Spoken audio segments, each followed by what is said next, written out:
So the first thing that you would do is you would connect a mailbox or multiple mailbox across many different domains into Salesforge. So you can connect unlimited domains, unlimited mailboxes with unlimited warmup. So that's across a Gmail, Office 365, or SMTP. In the future, there will be a fourth option as well, where you'll be able to connect private email infrastructure into Salesforge. And then the next step becomes essentially activating the warmup. So here's an example of a mailbox where when we activate the warmup, it's going to start sending emails to other clients of Salesforge. You'll be getting replies back just to boost your deliverability. And then if your emails ever land in spam across the network, we would also automatically unspam them. So you can see in this particular instance, this mailbox, none of the emails have ever landed in spam in the last 10 days. The next thing that we highly recommend that you set up, if you do decide to track clicks, as an example, is to set up custom domain tracking. So it's going to use your own essentially tracking domain instead of using Salesforge's general tracking setup. And that also can drastically boost your deliverability because it's essentially isolated from the rest of the clients of Salesforge. And the final thing that you would do is you just set up a signature for every single mailbox, and then that signature will be pulled into every single email when you're going to be sending that out. Next step becomes for you to essentially upload your contact list. So all we typically need is the first name, last name, email address. You can add naturally the company name, LinkedIn URL. So we need the LinkedIn URL just to craft unique emails at scale in any language. And then you can see some status data around whether the contact is validated or not in terms of the email address. So we can also validate email addresses.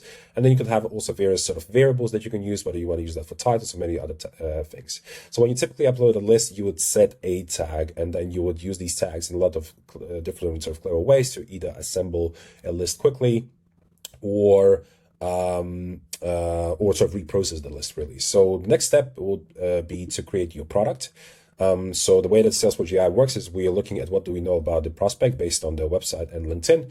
And we also look at what we know about your product or service that you're selling. So you have to fill out some information, and then we're going to use these two data sets programmatically to craft unique emails in any language at any scale.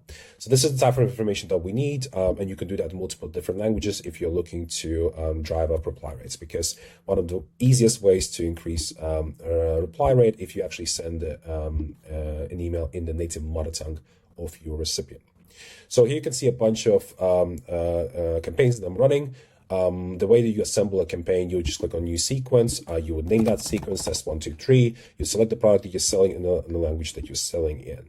The next step becomes essentially assembling your list, whether you do that based on the tags, validation status, if you have validated any prospects in the past. But for this particular example, let's just take a couple of leads here and just click on next. Here, there's a reminder to validate your email addresses. And let's start the validation process, because you want to make sure that your bounce rate is as close to 0% as possible. Whether using a third-party tool or whether using Salesforce's own engine to validate the email addresses, it's up to you. But in this particular case, you can see these are the bunch of various statuses that are available for email validation in the industry, whether it's a save, whether it's catch-all, etc. And you can see these are to save to send. So let's use them and let's click on next. So this is where you assemble your sequence.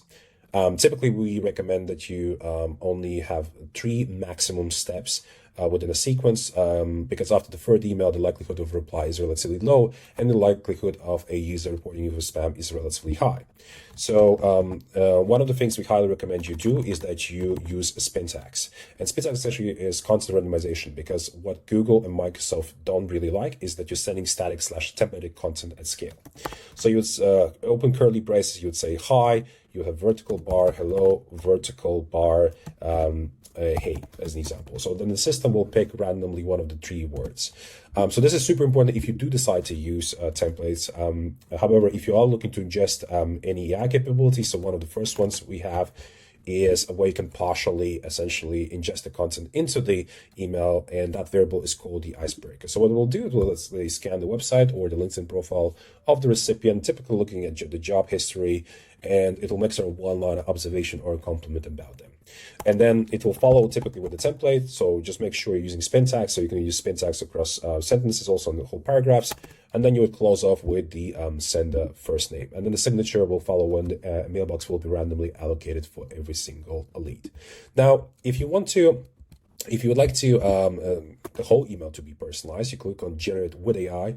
And here, before we progress, it asks to set a fallback template in case AI fails, because it's not necessarily a bulletproof solution. So it typically fails when you didn't provide a LinkedIn URL for the recipient. So here we can decide, okay, what are the data sources that we're going to use for every single prospect, and what should be the tone. And typically I like to use the warm tone. And that's it. Off we go. We just click on next. And this is where we can preview the emails. So you can edit, you can regenerate the emails if you're doing things manually, or you can click on this beautiful button on the top right called auto generate all. And then for any number of contacts that you have right now within the sequence, it will magically generate that first initial email for every single prospect. And then those 2 follow-up emails that I mentioned, those still need to be templated. So here's an example. Just going to zoom in a bit for you, but you can see here an example of an email that has been generated, and you can review every single one of them. You can naturally edit it, do whatever you really please.